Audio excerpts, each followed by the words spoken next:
All right, I'm going to make sourdough in a loaf pan again. This time, not making some of the mistakes that I made last time. Butter the pan. So yes, we will be greasing the pan.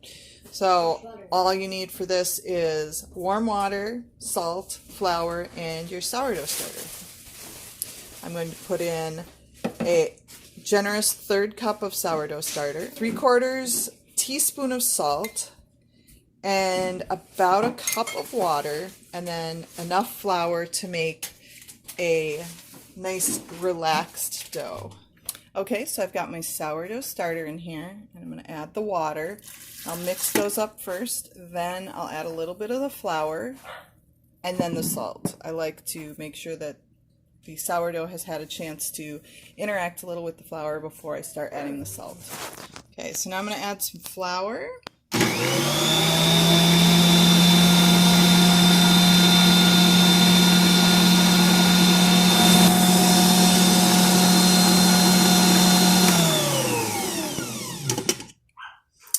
I know some people are horrified that I use a mixer for my bread, but I have a disability and can't knead bread by hand. So if that's still a problem for you, I'm probably not someone you want to talk to about bread making. I apologize for the barking dogs in the background. I have Shelties and they bark, and that's just life. I don't measure out my flour for this. I add enough flour to get a dough of the consistency that I want. Today I'm aiming for a slack dough, so it's going to be a little bit more wet than if I wanted to make a baguette or a boule or something that could stand on its own. This is going to be going in a bread pan, so it can be a little bit more slack, which will help it rise a little higher. This is the point where I feel comfortable adding the salt. So the dough, or it's almost more of a batter at this point, is thick but still very wet. After adding the salt, I'm going to mix it well before I start adding the rest of the flour. The trick with the salt is that I don't want it to interact too soon with natural yeasts because it'll inhibit it too much, but you also want to add it while the dough is still fairly wet, because then you can make sure that it's evenly distributed. All right, so it's still a little wet.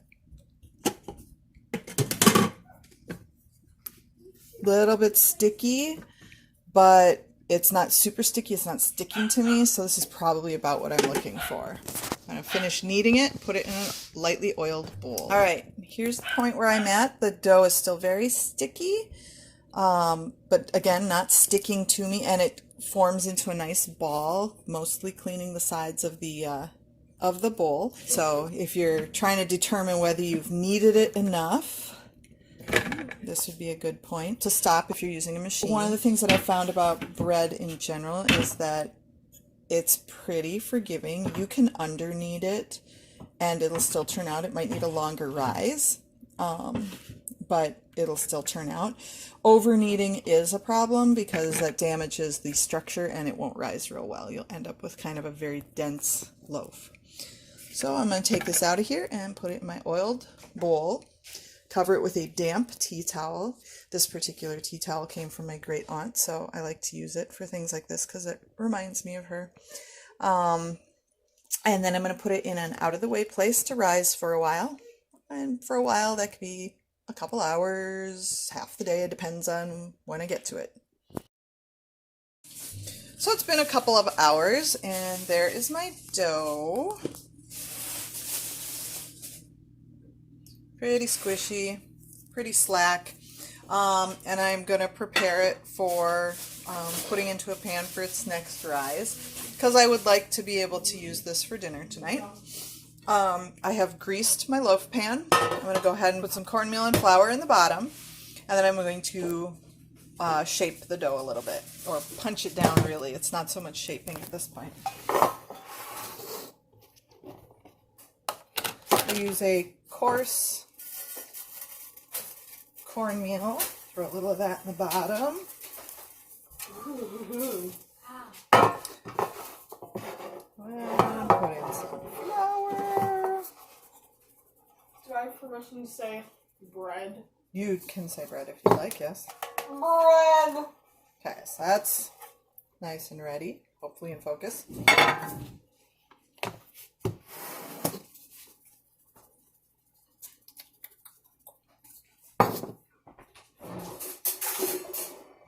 I do like to use a bench knife for this part. Knives? So, not that kind of knife.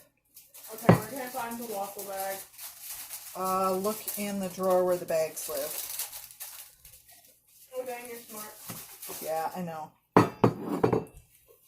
Well, so are you, Baron. This is true. There's a lot of smart in this family. So this is a really nice soft dough. It's not lumpy at all, and it's really, really well behaved. Some doughs, when they're this slack, will be rude and sticky and don't hold their shape at all. And my goal here is to get the air out without bludgeoning it into oblivion. So I'm not slamming it on the counter as you see in some television shows. British. Great British. Look at that. Yeah, Great British Cooking Show. Some of the kneading techniques are terrifying. So look at that beautiful stuff. Great British Baking Show, you jerk. I got him. I got Rana. I got the Great British. Now it's got space to expand, and I'm going to cover it up and put it away again. And I have greased the edge of a second pan, because one of the things I'm going to do when I bake it is it'll be covered up, because that'll help it get a nice steamed crust, but it'll also contain it so that if it's a little too slack, it doesn't like overflow and adhere to the underside of the lip of the pan, make it really hard to get it out of there. So all right, it's had a while to rise, and you can see it's filled in the pan nicely. And I'm going to brush it with a little water, sort of slash it. This does not slash particularly well because it's just so wet. But I'll slash it to give it kind of some ideas of where it should split rather than exploding anywhere. And then I'll pop it in the oven. The oven is preheated to 450 degrees. We keep it in at 450 until it's just starting to get some color. Then we turn it down to 350. Okay, it's starting to get some color, so I've turned the oven down. And I'm going to cover it back up. Let it bake a little longer. Okay, and at this point I've taken the cover off because it's starting to get a little too brown on the edges where the other pan has been sitting.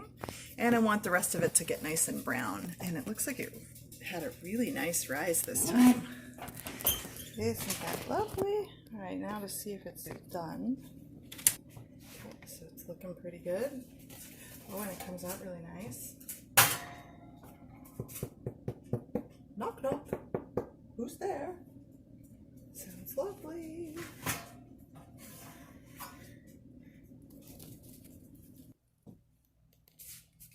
That is going to be delicious. So here's what it looks like cut. Crust is softened enough that it's not like knocking on a door. But boy, does that crumb look nice.